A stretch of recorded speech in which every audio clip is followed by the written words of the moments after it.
Moi, à chaque fois que je vois cette forêt, à chaque fois, je me dis, tous ces creux, ces dénivelés, cette beauté, et voilà, c'est ça qu'ils veulent nous détruire pour mettre une pelouse, un solarium et des balançoires. Et là, les bras m'en tombent.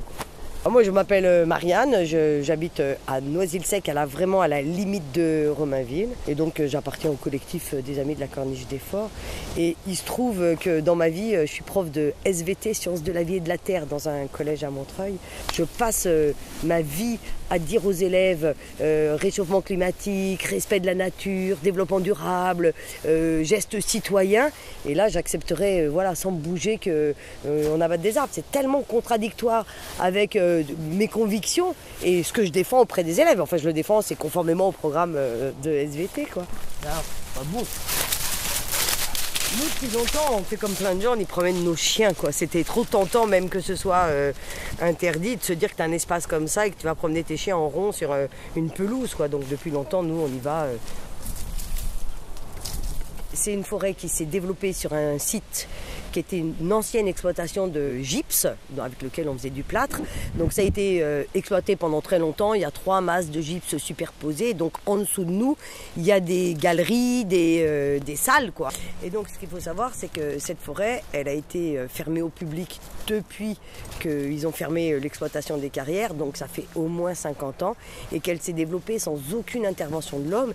C'est ce qui fait vraiment qu'elle est unique. Parce qu'il y a peu d'exemples. Alors unique en Île-de-France et même plus loin parce que il y a peu d'exemples où l'homme n'est pas du tout intervenu dans les forêts et c'est tout son caractère voilà que moi je trouve formidable, c'est que ça ressemble pas à un bois de Vincennes avec, même si le bois de Vincennes c'est très chouette, mais ça ressemble pas au bois de Vincennes avec des allées au carré, des arbres entretenus et propres sous eux, quoi. Et donc là il y a des scientifiques qui se sont penchés sur la forêt qui disent que en particulier même si effectivement il n'y a pas dans les arbres, il n'y a pas des arbres exceptionnels, c'est pas un arboretum, quoi. C'est ce que nous renvoie la région des fois en disant ah mais c'est des arbres ordinaires. Oui, c'est des arbres ordinaires. Il y a des érables sycomores et beaucoup de robiniers faux acacias, je crois que c'est ce qu'ils disent. Les scientifiques disent quand même que voilà, il y a une colonisation par les lianes qui est assez intéressante à étudier. Et puis bon, il y a la biodiversité des animaux. Ce sont des lianes de houblon. Donc les grandes lianes dont Marianne parlait tout à l'heure. Il y a du houblon, il y a du la clématite sauvage, voilà, beaucoup de clématite sauvage. Clématite sauvage.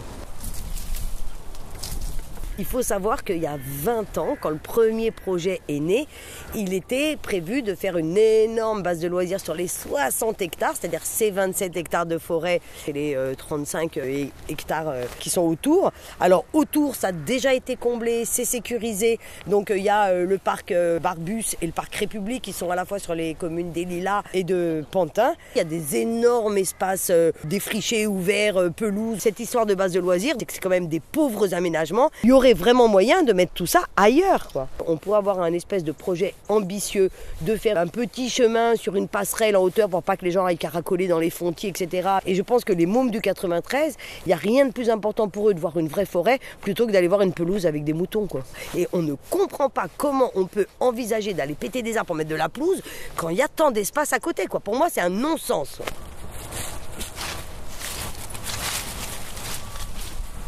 Ici, on traverse un espace avec toutes les renouées du Japon, parce qu'il en reste, parce que là, c'est un peu l'hiver. Et donc, c'est cette fameuse plante qui est invasive et donc qui justifierait leur espèce de parc à moutons. Les moutons qui seront dessus ne pourront pas être mangés parce que les sols sont remplis donc de pesticides, enfin d'énormément de produits chimiques.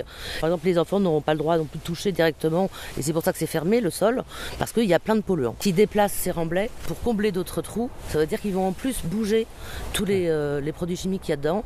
Il y a des galeries encore, elles existent, elles sont, il y a des photos magnifiques de spéléologues qui rentrent dans les galeries, alors elles sont un peu en remblayant, etc. Là, ça serait un projet ambitieux de faire visiter ce qui reste de galeries, de carrières. Tu vois, ici, c'est 4-5 petites maisons. Il y a des gens qui disent que c'était les maisons des contremaîtres. Mais là aussi, est-ce qu'on ne pourrait pas en faire quelque chose d'ambitieux, un musée du plâtre, une maison de la nature, au lieu de les laisser tomber en ruine jusqu'au prochain projet immobilier. Attention les doigts. Voilà. Hyper profond, quoi. Ça sent loin. Hein. C'est super. On arrive dans le Haut-de-Romainville, derrière la mairie, et il y avait un château ici. Et d'ailleurs, il y avait une association qui était les Amis du Château, qui demandait à ce qu'il soit restauré. Pareil, toujours comme trace d'un patrimoine historique, quoi. Et donc la ville disait que ça coûtait trop cher. Malheureusement, le château a brûlé. Il n'a plus été question de restauration, quoi. On ne s'attendait pas, parce que ce projet a 20 ans, à ce que la région reprenne en l'espace de... Ils ont dû faire une réunion, c'est ça, Marianne ? Et 3 semaines après, ils ont commencé les travaux. Et donc, on a été pris au dépourvu. Et c'est vrai que là, du coup, il a fallu qu'on s'organise, rassembler un maximum de force. Ouais, on ne sait pas de quoi ils ont peur, hein, mais en tous les cas, voilà, pour le moment, ce qui est sûr, c'est qu'il y a eu des intrusions, donc c'est ce qu'a dit le juge, c'est pas des occupants. D'ailleurs, comme les travaux étaient arrêtés, il n'y avait plus personne qui occupait.